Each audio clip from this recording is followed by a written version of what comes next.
जय गुरु जी। शुक्राना गुरु जी, अनंतम अनंतम शुक्राना। संगत जी, आज की कथा प्रारंभ होने जा रही है। आप सभी को मेरा जय गुरु जी। ओम नमः शिवाय। शिव जी सदा सहाय। ओम नमः शिवाय। गुरु जी सदा सहाय। भगवान शिव, माँ पार्वती, गणेश, कार्तिक, नंदी बाबा, समस्त शिव परिवार के चरणों में मेरा कोटि कोटि नमन प्रणाम वंदन। गुरुपा के चरणों में मेरा सादर नमस्कार, कोटि कोटि नमन प्रणाम वंदन। भगवान अर्धनारीश्वर के चरणों में मेरा कोटि कोटि नमन प्रणाम वंदन।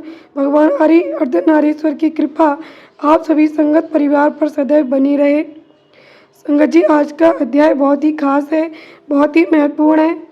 आज का अध्याय बिल्कुल भी स्किप मत कीजिएगा। संगत जी, बहुत ही डिवाइन ब्लेसिंग्स है आज के अध्याय में और पूरा श्रवण कीजिएगा। चलिए शुरू करते हैं गुरु वंदना, गुरु मंत्र और शिव मंत्र के साथ। ॐ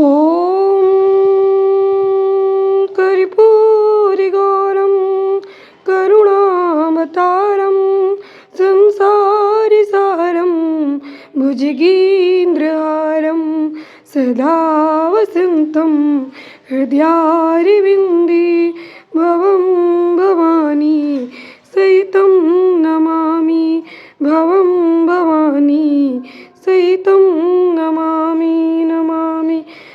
ओम गुरुर्ब्रह्मा गुरुर्विष्णु गुरुर्देवो महेश्वरा गुरुर्साक्षात् परब्रह्म तस्मै श्री गुरुवे नमः। ओम नमः शिवाय। शिव जी सदा सहाय। ओम नमः शिवाय। गुरु जी सदा सहाय। तारकासुर के सताए हुए देवताओं का ब्रह्मा जी को अपनी कष्ट कथा सुनाना, ब्रह्मा जी का उन्हें पार्वती के साथ शिव के विवाह के लिए उद्योग करने का आदेश देना, ब्रह्मा जी के समझाने से तारकासुर का स्वर्ग को छोड़ना और देवताओं का वहां रहकर लक्ष्य सिद्धि के लिए यत्नशील होना।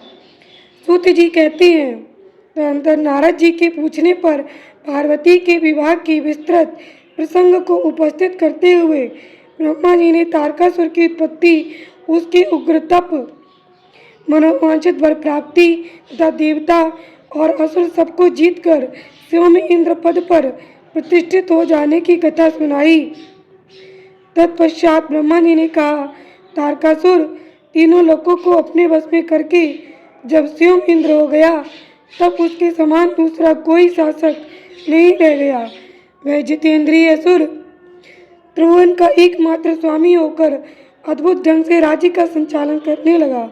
उसने समस्त देवताओं को निकालकर उनकी जगह दैत्यों को स्थापित कर दिया और विद्याधर आदि देव योनियों को स्वयं अपने कर्म में लगाया। उन्हें तदनंतर तारकासुर के सताए हुए इंद्र आदि संपूर्ण देवता अत्यंत व्याकुल हो और अनाथ होकर मेरी शरण में आए।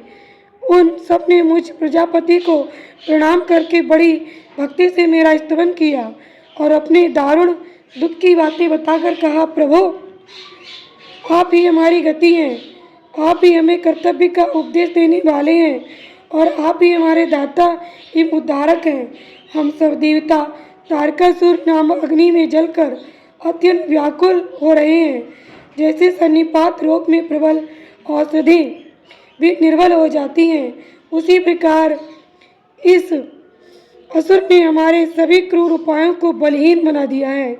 भगवान विष्णु के सुदर्शन चक्र पर ही हमारी विजय की आशा अवलंबित रहती है, परंतु वह भी उसके कंठ पर कुंठित हो गया। उसके गले में पड़कर वह ऐसा प्रतीत होने लगा था मानो उस असुर को फूल की माला पहनाई गई हो। मुनि देवताओं का ये कथन सुनकर मैंने उन सबसे समयोचित बात कही, देवताओं, मेरे ही वरदान से दैत्य तारकासुर इतना बढ़ गया है, अतः मेरे हाथों ही उसका वध होना उचित नहीं। जो जिससे पलकर बड़ा हो उसका उसी के द्वारा वध होना योग्य कार्य नहीं है।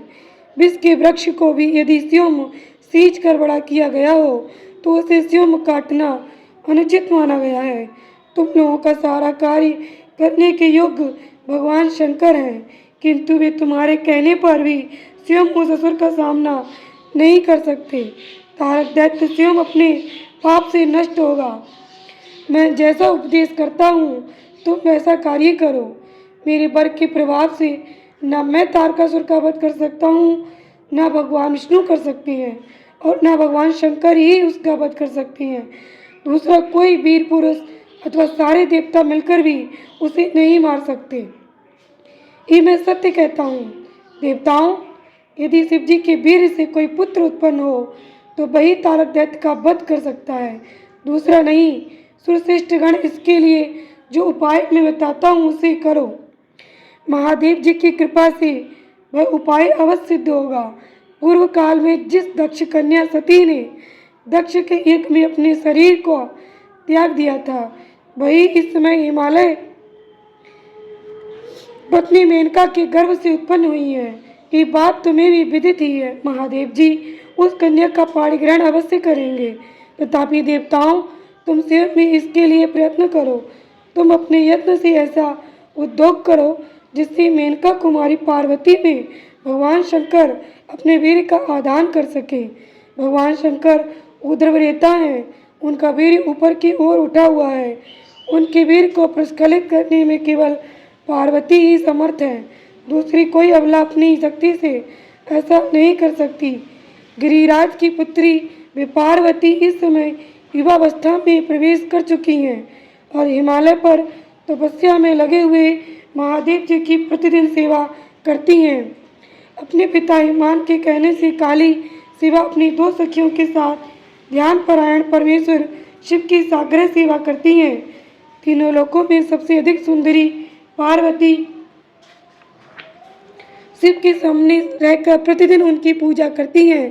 तथापि वे ध्यान मग्न महेश्वर मन से भी ध्यानहीन स्थिति में नहीं आते, अर्थात ध्यान भंग करके पार्वती की ओर देखने का विचार भी मन में नहीं लाते। देवताओं, चंद्रशेखर शिव जिस प्रकार काली को अपनी भार्या बनाने की इच्छा करें, वैसी चेष्टा तुम लोग शीघ्र ही प्रयत्न पूर्वक करो। मैं उस दैत्य के स्थान पर जाकर तारकासुर को बुरे हट से हटाने की चेष्टा करूंगा। अतः अब तुम लोग अपने स्थान को जाओ। नारद, देवताओं से ऐसा कहकर मैं शीघ्र ही तारकासुर से मिला और बड़े प्रेम से बुलाकर मैंने उससे इस प्रकार कहा, तारक, ये स्वर्ग हमारे तेज का सार तत्व है, परंतु तुम यहाँ के राज्य का पालन कर रहे हो, जिसके लिए तुमने उत्तम तपस्या की थी, उससे अधिक चाहने लगे हो। मैंने तुम्हें इससे छोटा ही वर दिया था, स्वर्ग का राज्य कदापि नहीं दिया था, इसलिए तुम स्वर्ग को छोड़कर पृथ्वी पर राज्य करो। असुर श्रेष्ठ देवताओं के योग्य जितने भी कार्य हैं वे सब तुम्हें वही सुलभ होंगे, इसमें अन्यथा विचार करने की आवश्यकता नहीं है। ऐसा कहकर उस असुर को समझाने के बाद मैं शिवा और शिव का स्मरण करके वहाँ से अदृश्य हो गया। तारकासुर भी स्वर्ग छोड़कर पृथ्वी पर आ गया और सोड़कपुर में रहकर वह राज्य करने लगा। फिर सब देवता भी मेरी बात सुनकर मुझे प्रणाम करके इंद्र के साथ प्रसन्नतापूर्वक बड़ी सावधानी के साथ इंद्रलोक में गए। वहां जाकर परस्पर मिलकर आपस में सलाह करके वे सब देवता इंद्र से प्रेम पूर्वक बोले, भगवान शिव की सेवा में जैसी भी काम मूलक रुचि हो वैसा ब्रह्मा जी का बताया हुआ सारा प्रयत्न आपको करना चाहिए। इस प्रकार देवराज इंद्र से संपूर्ण वृत्तांत निवेदन करके वे देवता प्रसन्नता पूर्वक सब और अपने अपने स्थान पर चले गए।